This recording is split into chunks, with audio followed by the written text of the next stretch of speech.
So here's the thing. As a genuine believer, as an authentic believer, our lives should be marked by love for God.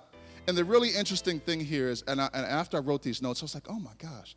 Our lives should be marked by a love for God, but that love is from God, for God. Dead in our sin, we hate God. We want to do our own thing and be our own God. That's what the Bible tells us. You know, and if you look back at your life before, if you are a believer and you look back at your life before Christ, how many of you wanted God to intervene all the time?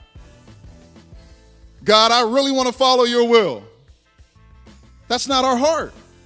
Our heart is, man, this is making me feel good. I'm in this. God, stay out. Just stay back there for a minute. Let me do my little bit of dirt.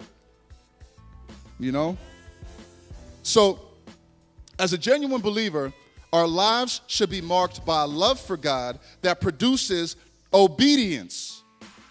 And from our obedience to God, a love that flows to those around us. All right?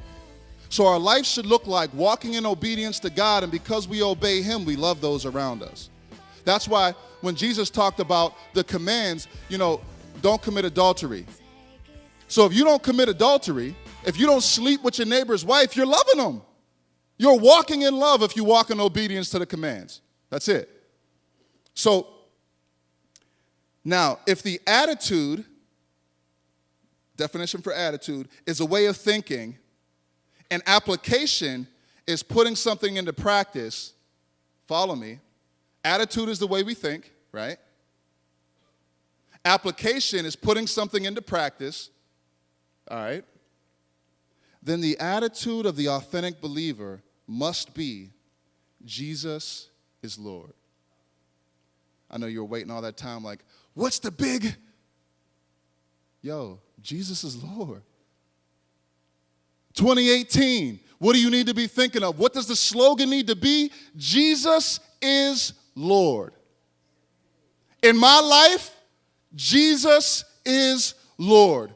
In the United States, I don't care who's in charge. Jesus is Lord. This is your moment.